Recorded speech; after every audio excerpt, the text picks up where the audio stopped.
Hello, I'm Dan Merino in San Francisco. Welcome to the Conversation Weekly. Today, we've got an episode for you that is part of our Discovery series. This is where we chat with a researcher about something they've done recently that we just find fascinating. I recently came across a story written for the Conversation that was about a book. This book was written by a group of Jewish doctors who were living in the Warsaw Ghetto during the Nazi occupation, and it was about starvation. The book is a collection of scientific papers, like the same kinds that you find published in journals today, that were written by these doctors studying the effects of starvation on the human body. The person who wrote this story for the Conversation is Merry Fitzpatrick. She's a researcher at Tufts University and studies the effects of famine, extreme food insecurity, and starvation on the human body. And she is the one who actually discovered this book, hiding in the Tufts University library. And I'll let her take it from here. I was trying to find some new sources of evidence about extreme starvation. And I saw that there was a book actually in the basement of our library that I'd never heard of before. So I went and pulled it off the shelf. And it was this crumbling little book. And its pages were just brown and brittle, and you could tell it hadn't been opened in a long time. And so I took it off the shelf, and it was like crumbling in my hands. So I thought, oh no. I tried to scan it because I knew every time I turned a page, it would crackle. You could just feel the book deteriorating in my hands as I turned the page. So I immediately knew from the foreword how precious this book was. And I opened it up and I started to read the foreword in it. And the foreword is written by the primary editor, Israel Milikowski. The torture of words. I've never felt it as strongly as now when I have to write an introduction to this work. This is an unbelievable moment, since the work was originated and pursued under unbelievable conditions. I hold my pen in my hand and death stares into my room. It looks through the black windows of sad empty houses on deserted streets littered with vandalized and burglarized possessions. It is difficult under such conditions to collect one's wits, and even more difficult to express one's feelings. My tongue is too pallid to present the magnitude of the defeat. I am looking for suitable words. It is torture. Israel Milikowski was one of a group of Jewish scientists and doctors who were living inside the Warsaw Ghetto. He was in charge of the medical systems and trying to keep everyone healthy in the Warsaw Ghetto. He was the person who was the brains for all of this, who gathered everyone together and got everybody working. The Nazis prohibited any sort of research or documentation of what was going on in the ghetto. But in spite of the dangers that doing research posed, a group of 23 Jewish doctors, including Milikowski, defied their captors and started to study what was happening, to understand the biological impacts of starvation on their friends and themselves. Most of the doctors in these studies were very influential, very well-known, very well-regarded medical doctors, researchers, instructors. They were leaders of medical schools. So you had these 23 doctors that would work together on these studies. The story of this book is really tied to the story of Nazi Germany. It began in 1939 when Nazi Germany invaded Poland. A year later, in 1940, the Nazis enacted pogroms against the Jews living in Warsaw. The result was forcing more than 450,000 Jews into a small walled-off area, just about 1.5 square miles, or 4 square kilometers. Anybody who was not a Jew and living in that quarter had to get out. And so then they built a wall all the way around it. They used the Jews themselves to build this wall all the way around it. And the Jews were not allowed to leave that area, even to go search for food. Conditions quickly deteriorated. Eventually, many of them started starving to death. So you have this very, very, very densely populated part of the city, and there was very little sanitation afforded to them. The Nazis would cut off the power for heating randomly, the water, whatever. So sanitation was a real problem, and they had several typhus outbreaks. And when you have people living that closely together you'd have 3 or 4 families even in one room. trying to live, just right on top of each other. If you're malnourished, you're so much more vulnerable to any of those diseases.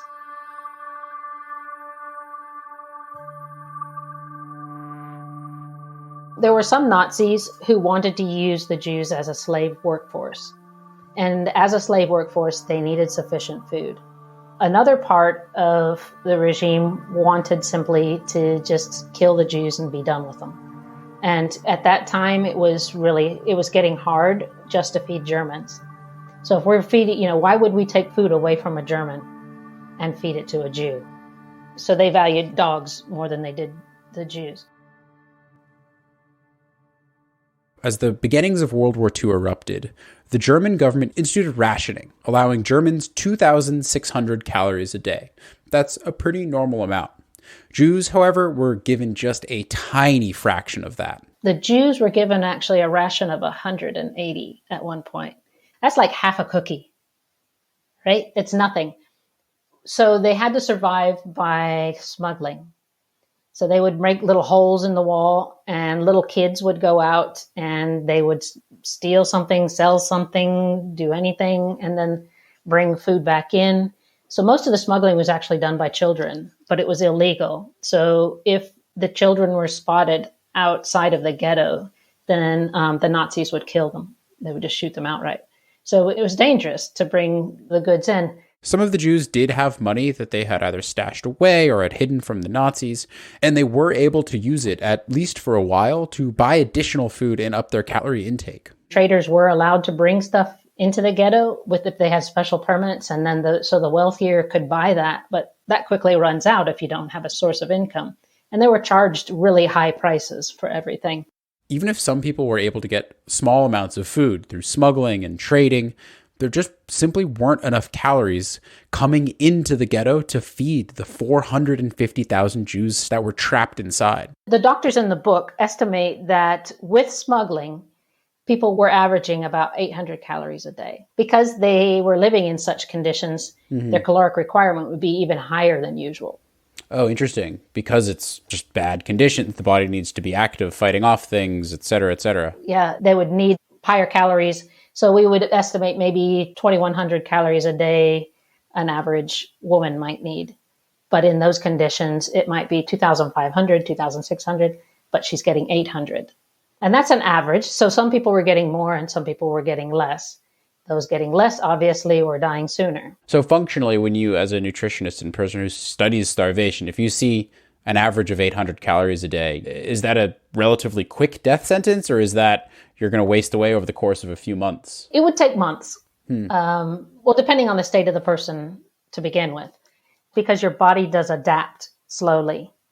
You reduce some of your requirements. And that was one of the things that they actually documented, was even though people were starving, you didn't see vitamin deficiencies.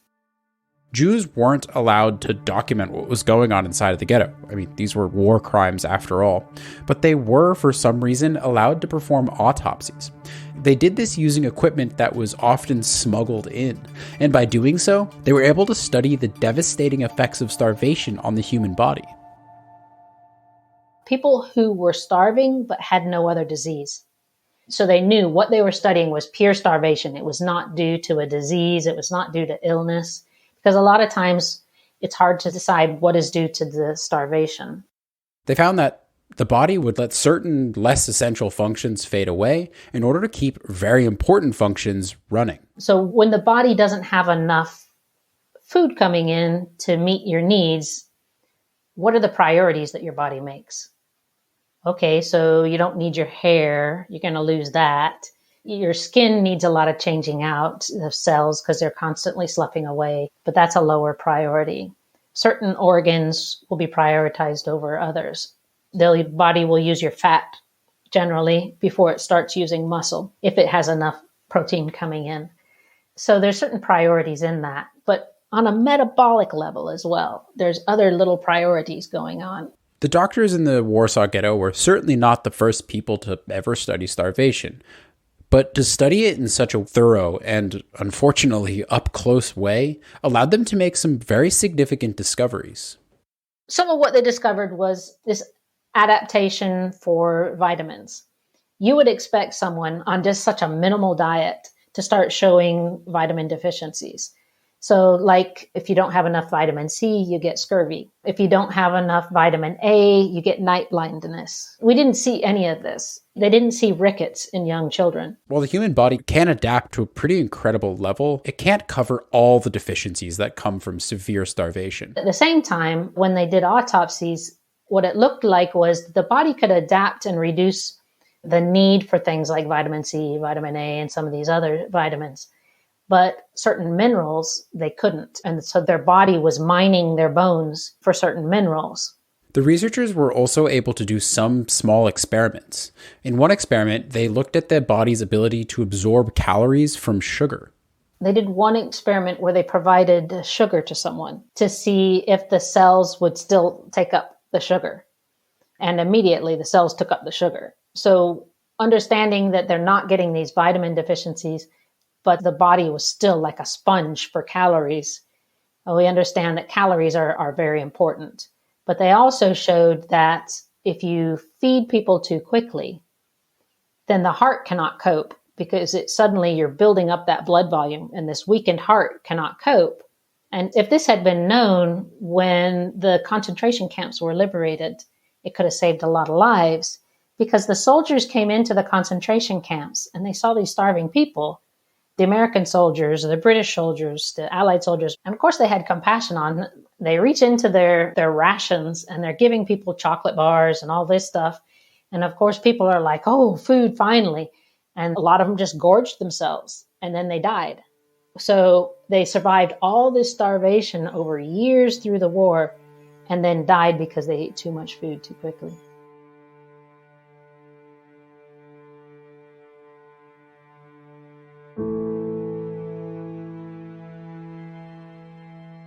This book had been almost undiscovered for so long, I wondered if there was something of value to modern researchers. And Mary pointed to one finding in particular. So tuberculosis was quite high in the ghetto. But when they would test some of the children that had the edema, they would test negative for tuberculosis, even though they would know a case had tuberculosis. And when they did the autopsies, some of the people who were starving who had tested negative for tuberculosis actually turned out to have tuberculosis. And what it was is in starvation, after a certain point, the body pretty much gives up on immunity. That's not the priority. So when they would do the test, you're seeing if there's an immune response. You're testing for antibodies or something. Yeah, you're testing to see, is the body going to respond to this? And we've seen that when we do studies, the children with kwashiorkor test negative for HIV. And the question has been, why are they less prone to the HIV? But my question now is it that they're less prone to HIV or are they giving a false negative? Do they really have HIV and they're just testing negative because they're malnourished? It would be outrageously unethical to starve people in an attempt to understand how the human body adjusts to little or no food. And no one would know this better than the Jewish doctors and researchers living in the Warsaw Ghetto. They were living through and seeing starvation up close and personal. But it was for this reason that the situation they found themselves in was a unique research opportunity in a dark sense. They understood that they could be doing valuable work that would be unthinkable otherwise. The work was incredibly valuable. The type of studies that they did on the type of people that they did, it cannot be replicated. When we go to somewhere where there's a famine and we see people that are starving to death, we don't just study them and allow them to starve to death to see what happens. We feed them, right? So there's no other way for us to see what happens in those last moments, what leads to death. And that is the picture that they gave us in this book. Some of the things were things, when I read the book, was just like, oh, that makes sense. And I'm piecing together some other bits of information that I've had. They wanted to show the world what happens in starvation. They were scientists. So this is something they wanted to do. And I think they've succeeded in that. And they wanted to be immortal. They wanted something to live past them.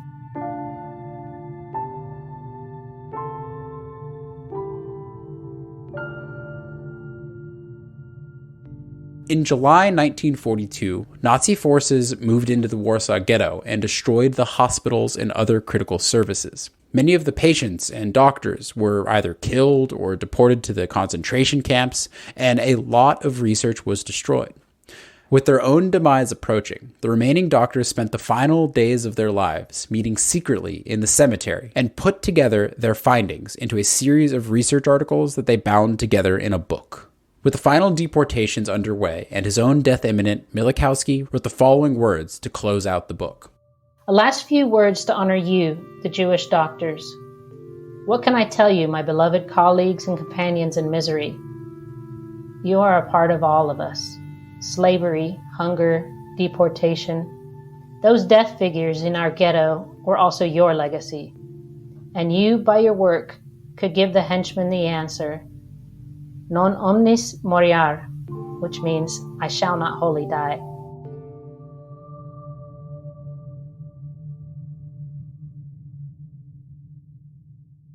Eventually, the doctors were able to smuggle this book out of the ghetto to a sympathizer who buried it in the cemetery of the Warsaw Hospital.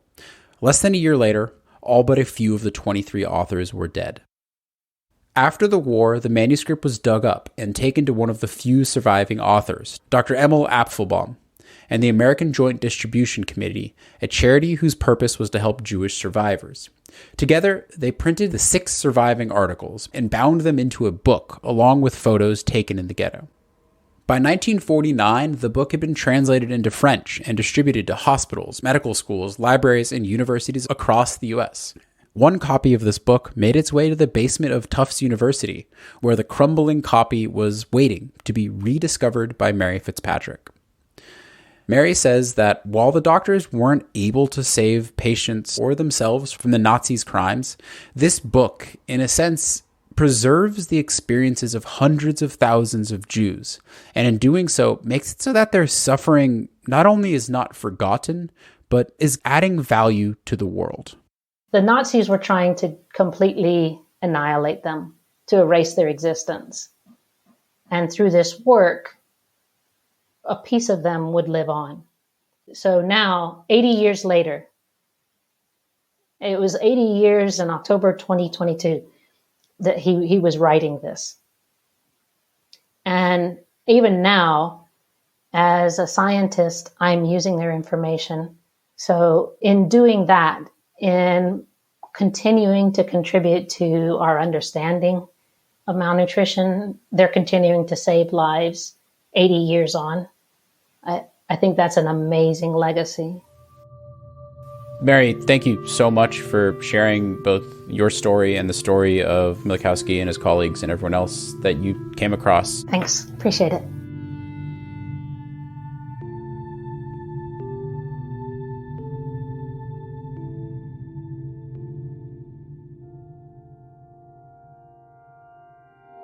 We've got quite a few people to thank for this episode. First, to Maggie Villager, who worked with Merry and her colleague Erwin Rosenberg on the original story for The Conversation. Thanks also to our global executive editor, Stephen Kahn, to Alice Mason for our social media, and Soraya Nandi for help with our transcripts. You can find us on Twitter at TC_audio, Instagram at theconversation.com, or email us podcast@theconversation.com. You can also sign up for our free daily email. Just click the link in the show notes. And if you like what we do, please do support the podcast and The Conversation. Just go to donate.theconversation.com. This episode was produced by Mend Mariwany. The show's executive producer is Gemma Ware, with sound design by Eloise Stevens. Our theme music is by Neeta Sarl, and I am Dan Merino. Thank you so much for listening.